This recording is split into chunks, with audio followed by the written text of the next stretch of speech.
ओम शांति। आज 10 सितंबर 2024 के बाबा के अनमोल मधुर महावाक्य सुनेंगे। आज की बाबा की मुरली हमें धारणा युक्त और योग युक्त बनने की विशेष प्रेरणा देती है। बाबा कहे, बच्चे सेफ्टी फर्स्ट। और हम बच्चों के लिए सेफ्टी का कौन सा सबसे पहला साधन है? वह है योग। बाबा कहे, जितना तुम योग में रहेंगे तुम्हारे मैनर्स भी सुधरते जाएंगे और विकर्म भी विनाश होते जाएंगे। साथ ही साथ बाबा कहे, तुम्हारी कर्मेंद्रियां शीतल होने लगेंगी। याद में ही बल भी मिलता है, तो माया पर विजय भी प्राप्त कर सकते हैं। बाबा कहे, ये योग ही ज्ञान तलवार में जौहर भरता है। याद से ही बहुत मीठे सतो प्रधान बनने लगेंगे और कोई भी हमसे नाराज नहीं होंगे। इसलिए याद की यात्रा में कमजोर नहीं बनना है। बाबा कहे, अपने आप से पूछना है, मैं याद में कहां तक रहता हूं? और उसी के लिए बाबा ने हम बच्चों को महामंत्र दिया है, बच्चे मन मना भव। इस मंत्र में बहुत खूबियां हैं। इसी मंत्र से तुम पवित्र पावन बनते जाएंगे।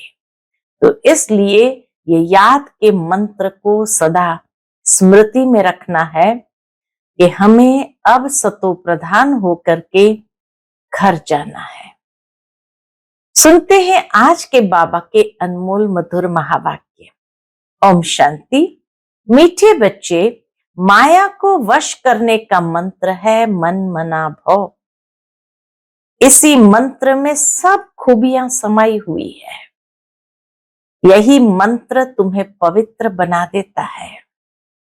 आज की मुरली से प्रश्न है, आत्मा की सेफ्टी का नंबर 1 साधन कौन सा है और कैसे? उत्तर, याद की यात्रा ही सेफ्टी का नंबर 1 साधन है, क्योंकि इस याद से ही तुम्हारे कैरेक्टर सुधरते हैं। तुम माया पर जीत पा लेते हो। याद से पतित कर्मेंद्रियां शांत हो जाती है। याद से ही बल आता है। ज्ञान तलवार में याद का जौहर चाहिए। याद से ही मीठे सतो प्रधान बनेंगे। कोई को भी नाराज नहीं करेंगे। इसलिए याद की यात्रा में कमजोर नहीं बनना है। अपने आप से पूछना है कि हम कहां तक याद में रहते हैं। बाबा कहे, अपने आप से पूछो, हम कहां तक याद में रहते हैं। ओम शांति। मीठे मीठे रूहानी बच्चों को रोज रोज सावधानी जरूर देनी होती है। कौन सी? Safety first. सेफ्टी क्या है? याद की यात्रा से तुम बहुत बहुत सेफ रहते हो। मूल बात ही बच्चों के लिए यह है। सेफ्टी ही हमारे लिए मूल बात है। बाप ने समझाया है, तुम बच्चे जितना याद की यात्रा में तत्पर रहेंगे उतनी खुशी भी रहेगी और मैनर्स भी ठीक होंगे। याद के कितने फायदे हैं वो बाबा भी बताते हैं कि याद में रहने से ही खुशी भी रहेगी और मैनर्स भी ठीक होंगे, क्योंकि पावन भी बनना है, कैरेक्टर्स भी सुधारना है। अपनी जांच करनी है, मेरा कैरेक्टर किसको दुख देने जैसा तो नहीं है, मुझे कोई देह अभिमान तो नहीं आ जाता है। यह अच्छी रीति अपनी जांच रखनी है। बाप बैठ बच्चों को पढ़ाते हैं। बाप बैठ बच्चों को पढ़ाते हैं। तुम बच्चे पढ़ते भी हो तो फिर पढ़ाते भी हो। बेहद का बाप सिर्फ पढ़ाते हैं। बेहद के बाप को पढ़ने की आवश्यकता नहीं, वह सिर्फ पढ़ाते हैं। हम बच्चों को पढ़ना भी है और पढ़ाना भी है। बाकी तो सब देहधारी इसमें सारी दुनिया आ जाती है। एक बाप ही विदेही है। वह तुम बच्चों को कहते हैं तुमको भी विदेही बनना है। मैं आया हूं तुमको विदेही बनाने। पवित्र बनकर ही वहां जाएंगे। चीची को तो साथ ले नहीं जाएंगे। इसलिए पहले पहले मंत्र ही यह देते हैं, मन मना भव या योगी बनो, पवित्र बनो। माया को वश करने का यह मंत्र है, पवित्र होने का यह मंत्र है। इस मंत्र में बहुत खूबियां भरी हुई है। इनसे ही पवित्र बनना है, मनुष्य से देवता बनना है। मन मना भव के मंत्र से सारी खूबियां लिखे। पवित्र भी बनना है, योगी भी बनना है, माया को वश भी करना है। फिर बाबा कहे मनुष्य से देवता भी बनना है। जरूर हम ही देवता थे, इसलिए बाप कहते हैं अपनी सेफ्टी चाहो, मजबूत महावीर बनना चाहो तो यह पुरुषार्थ करो। अपनी सेफ्टी चाहो, मजबूत महावीर बनना चाहो तो यह पुरुषार्थ करो। बाप तो शिक्षा देते रहेंगे, बल ड्रामा भी कहते रहेंगे, बल ड्रामा भी कहते रहेंगे, लेकिन शिक्षा भी देंगे। ड्रामा अनुसार बिल्कुल ठीक ही चल रहा है, फिर आगे के लिए भी समझाते रहेंगे। याद की यात्रा में कमजोर नहीं बनना है। बाहर रहने वाली बांधेली गोपिकाएं जितना याद करती है उतना सामने रहने वाले भी याद नहीं करते हैं, क्योंकि उनको तड़पन होती है। मधुबन में बाबा से मिलने की तड़पन होती है, उनको तड़पन होती है शिव बाबा से मिलने की। जो मिल जाते हैं उन्हों का पेट जैसे कि भर जाता है। जो बहुत याद करते हैं वह उच्च पद पा सकते हैं। देखा जाता है अच्छे अच्छे बड़े बड़े सेंटर संभालने वाले मुख्य भी याद की यात्रा में कमजोर है। याद का जौहर बहुत अच्छा चाहिए। इस ज्ञान मार्ग में याद का जौहर बहुत अच्छा चाहिए। ज्ञान तलवार में याद का जौहर न होने के कारण इसको तीर लगता ही नहीं, पूरा मरते नहीं। बच्चे कोशिश करते हैं ज्ञान का बाण लगाकर बाप का बनाए, वह मर जीवा बनाए, परंतु मरते नहीं। तो जरूर ज्ञान तलवार में गड़बड़ है। बाबा भल जानते हैं ड्रामा बिल्कुल एक्यूरेट चल रहा है, परंतु आगे के लिए तो समझाते रहेंगे ना। हर एक अपने दिल से पूछो हम कहां तक याद करते हैं, याद से ही बल आएगा। इसलिए कहा जाता है ज्ञान तलवार में जौहर चाहिए। ज्ञान तो बहुत सहज रीति समझा सकते हैं, जितना जितना याद में रहेंगे उतना बड़े मीठे बनते जाएंगे। तुम सतो प्रधान थे तो बहुत मीठे थे, अब फिर सतो प्रधान बनना है। तुम्हारा स्वभाव भी बहुत मीठा चाहिए, कभी रंज यानी नाराज नहीं होना चाहिए। ऐसा वातावरण न हो जो कोई रंज हो, कोई दुखी हो। ऐसी कोशिश करनी चाहिए, क्योंकि ये ईश्वरीय नॉलेज स्थापन करने की सर्विस बहुत ऊंची है। विश्वविद्यालय तो भारत में बहुत गाए जाते हैं, वास्तव में वह है नहीं, विश्वविद्यालय है नहीं। विश्वविद्यालय तो एक ही होता है। बाप आकर सबको मुक्ति, जीवन मुक्ति देते हैं। बाप जानते हैं सारी दुनिया के जो भी मनुष्य मात्र है सब खत्म होने हैं।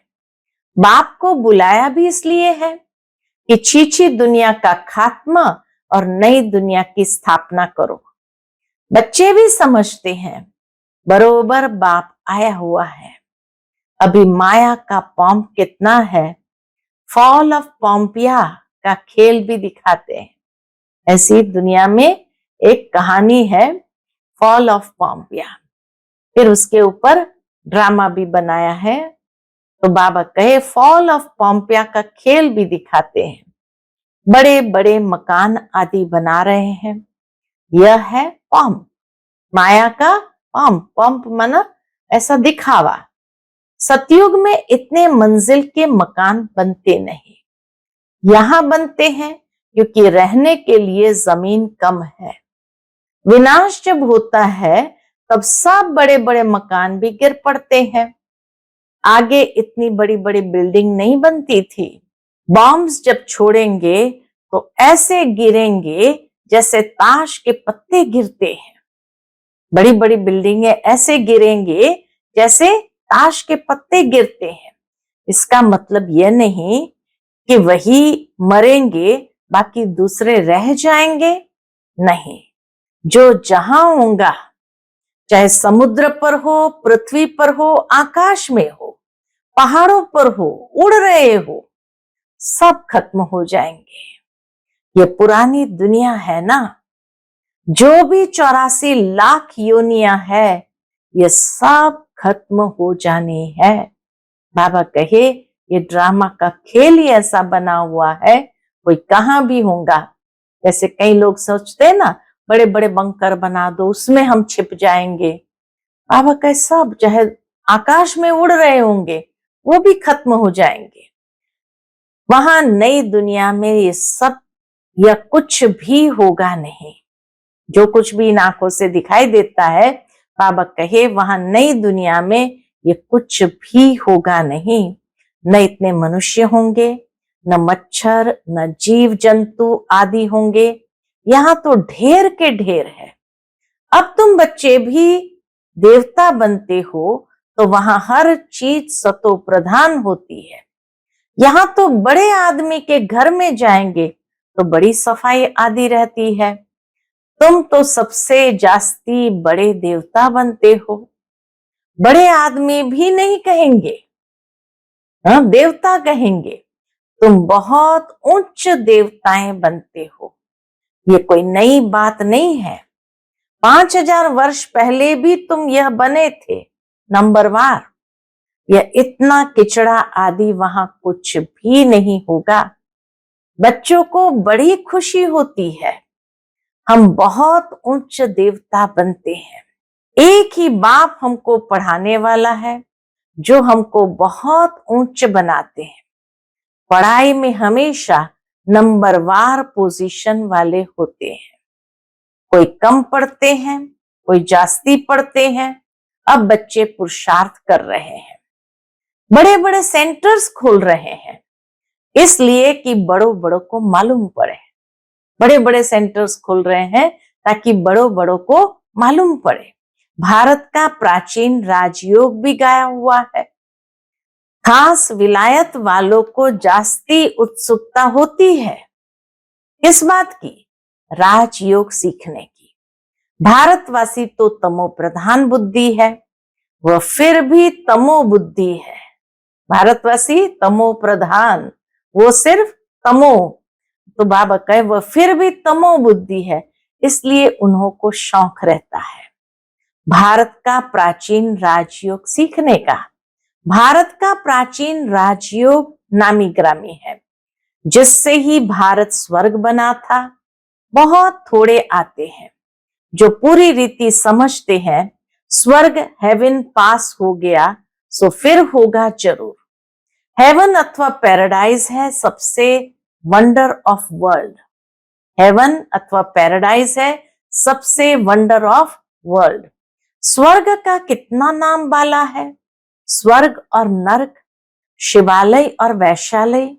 बच्चों को अब नंबरवार याद है कि हमको अब शिवालय में जाना है। वहां जाने के लिए शिव बाबा को याद करना है। वही पंडा है सबको ले जाने वाला। भक्ति को कहा जाता है रात, ज्ञान को कहा जाता है दिन। यह बेहद की बात है। नई चीज और पुरानी चीज में बहुत फर्क होता है। अब बच्चों के दिल होती है इतनी ऊंच ते ऊंच पढ़ाई, ऊंचे ते ऊंचे मकान में हम पढ़ाए तो बड़े बड़े लोग आएंगे। एक एक को बैठ समझाना पड़ता है। वास्तव में पढ़ाई व शिक्षा के लिए एकांत में स्थान होते हैं। शिक्षा के लिए हमेशा एकांत में स्थान होते हैं।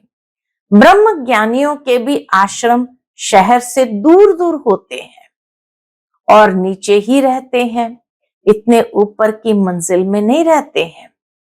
अभी तो तमो प्रधान होने से शहर में अंदर घुस पड़े हैं, वह ताकत खत्म हो गई है। इस समय सबकी बैटरी खाली है। अब बैटरी को कैसे भरना है? बाबा कहे, अब बैटरी को कैसे भरना है? ये बाप के सिवाय कोई भी बैटरी चार्ज कर न सके। बच्चों को बैटरी चार्ज करने से ही ताकत आती है। उसके लिए मुख्य है याद। उसमें ही माया के विघ्न पड़ते हैं। कोई तो सर्जन के आगे सच बतलाते हैं, कोई छिपा लेते हैं। अंदर में जो खामियां है वह तो बाप को बतलानी पड़े, जो कमजोरी है वो तो बतानी पड़े।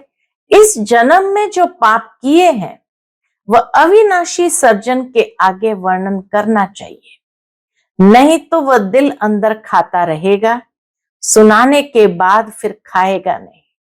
इसलिए बाबा को सुना दो तो बाबा कहे अंदर फिर खाएगा नहीं। अंदर रख लेना यह भी नुकसान कारक है।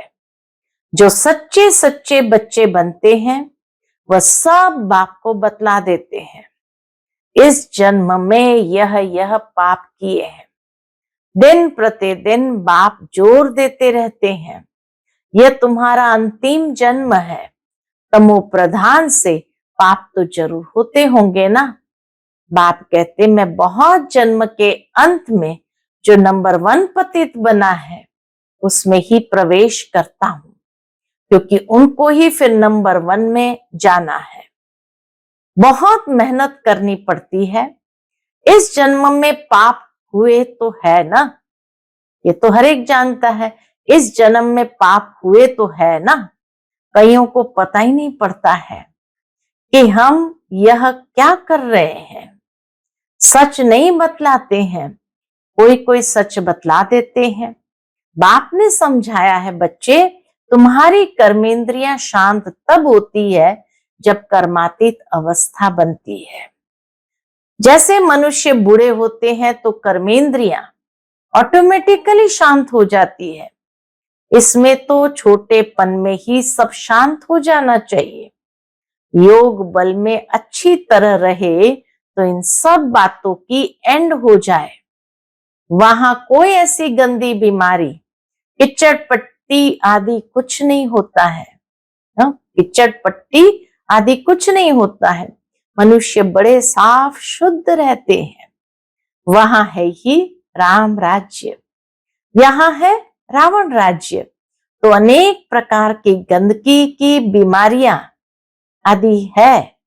सतयुग में ये कुछ नहीं होता है। बाबा कहे सतयुग में ये कुछ होता नहीं। बात मत पूछो, नाम ही कितना फर्स्ट क्लास है। स्वर्ग नई दुनिया, बड़ी सफाई रहती है। बाप समझाते हैं इस पुरुषोत्तम संगम युग पर ही तुम ये सब बातें सुनते हो। कल नहीं सुनते थे। कल मृत्यु लोक के मालिक थे, आज अमर लोक के मालिक बनते हो। निश्चय हो जाता है कल मृत्यु लोक में थे, अभी संगम युग पर आने से अमर लोक में जाने के लिए तुम पुरुषार्थ कर रहे हो। पढ़ाने वाला भी अब मिला है। जो अच्छी रीति पढ़ते हैं तो पैसे आदि भी अच्छा कमाते हैं। बलिहारी पढ़ाई की कहेंगे, यह भी ऐसे हैं। इस पढ़ाई से तुम बहुत ऊंच पद पाते हो। अभी तुम रोशनी में हो, यह भी सिवाय तुम बच्चों के और कोई को भी मालूम नहीं है। तुम भी फिर घड़ी घड़ी भूल जाते हो, पुरानी दुनिया में चले जाते हो। भूलना माना पुरानी दुनिया में चले जाना। अभी तुम संगम युगी ब्राह्मणों को मालूम है कि हम कलयुग में नहीं है। ये सदैव याद रखना है कि हम नए विश्व के मालिक बन रहे हैं। बाप हमको पढ़ाते ही है इसलिए, नई दुनिया में जाने के लिए। यह है शुद्ध अहंकार, शुद्ध नशा। यह है शुद्ध अहंकार, शुद्ध नशा। वह है अशुद्ध अहंकार, अशुद्ध नशा। तुम बच्चों को तो कभी अशुद्ध ख्यालात भी नहीं आने चाहिए। पुरुषार्थ करते करते आखिरन पिछाड़ी में रिजल्ट निकलेगी। बाप समझाते हैं इस समय तक सब पुरुषार्थी है। इम्तिहान जब होता है तो नंबरवार पास हो, फिर ट्रांसफर हो जाते हैं। तुम्हारी है बेहद की पढ़ाई, जिसको सिर्फ तुम ही जानते हो।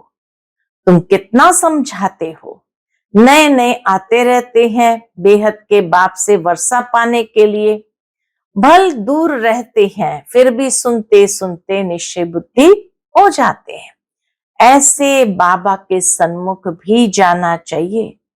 जिस बाप ने बच्चों को पढ़ाया है, ऐसे बाप के सन्मुख तो जरूर मिलना चाहिए। जिस बाप ने बच्चों को पढ़ाया है, ऐसे बाप से सन्मुख तो जरूर मिलना चाहिए। समझकर ही यहाँ आते हैं। कोई नहीं समझे हुए हैं तो भी यहाँ आने से समझ जाते हैं। बाबा कहे यहाँ आने से समझ जाते हैं।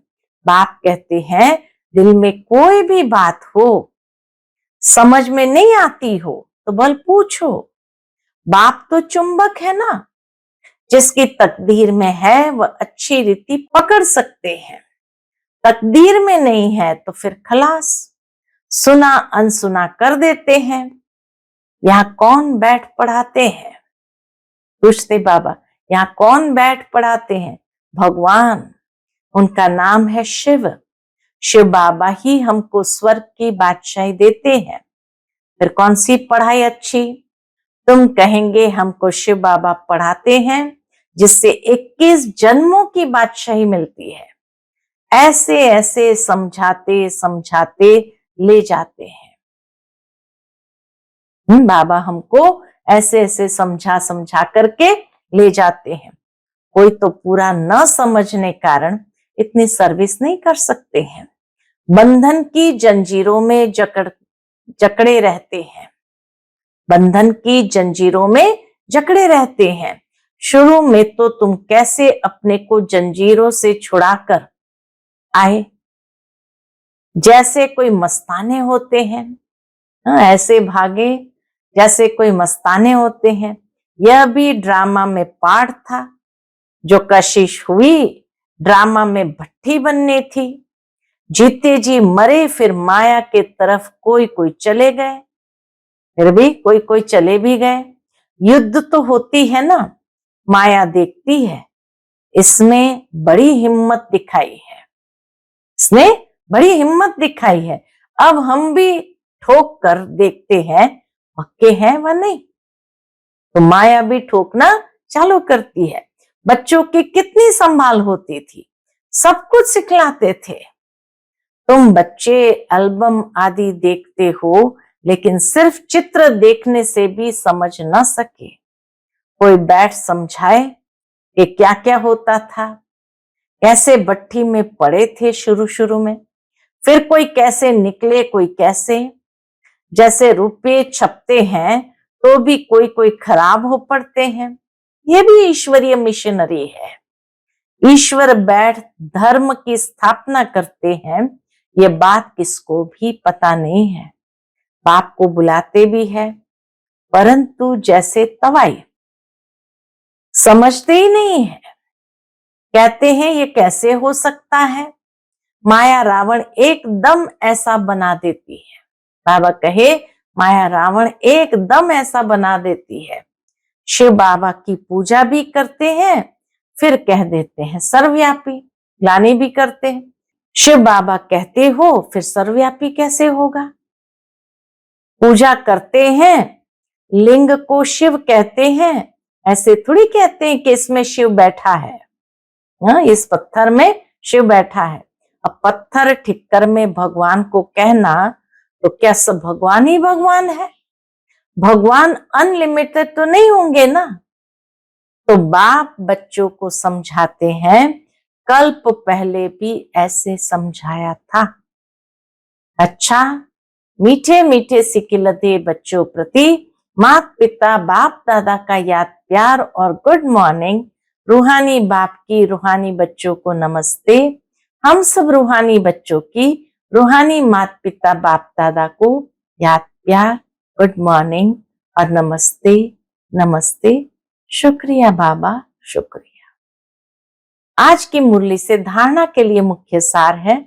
पहली पॉइंट, ऐसा मीठा वातावरण बनाना है जिसमें कोई भी नाराज न हो। बाप समान विदेही बनने का पुरुषार्थ करना है।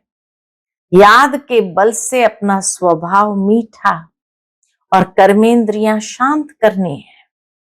दूसरी पॉइंट, सदा इसी नशे में रहना है कि अभी हम संगम युगी है, कलयुगी नहीं। बाप हमें नए विश्व का मालिक बनाने के लिए पढ़ा रहे हैं। अशुद्ध ख्यालात समाप्त कर देने हैं। आज का बाप दादा का मधुर वरदान हम बच्चों के प्रति है, अकाल तख्त, अकाल तख्त और दिल तख्त पर बैठ सदा श्रेष्ठ कर्म करने वाले कर्म योगी भव। अकाल तख्त और दिल तख्त पर बैठ सदा श्रेष्ठ कर्म करने वाले कर्म योगी भव। इस समय आप सभी बच्चों को दो तख्त मिलते हैं, एक अकाल तख्त, दूसरा दिल तख्त। लेकिन तख्त पर वही बैठता है जिसका राज्य होता है। जब अकाल तख्त नशीन है तो स्वराज्य अधिकारी है, और बाप के दिल तख्त नशीन है तो बाप के वर्षे के अधिकारी है, जिसमें राज्य भाग्य सब आ जाता है। कर्म योगी अर्थात दोनों तख्त नशीन, अकाल तख्त और दिल तख्त, दोनों तख्त नशीन। ऐसे तख्त नशीन आत्मा का हर कर्म श्रेष्ठ होता है, क्योंकि सब कर्मेंद्रियां लॉ और ऑर्डर पर रहती है। आज का स्लोगन है, जो सदा स्वमान की सीट पर सेट रहते हैं वही गुणमान और महान है। जो सदा स्वमान की सीट पर सेट रहते हैं वही गुणवान और महान है। शांति, ओम शांति।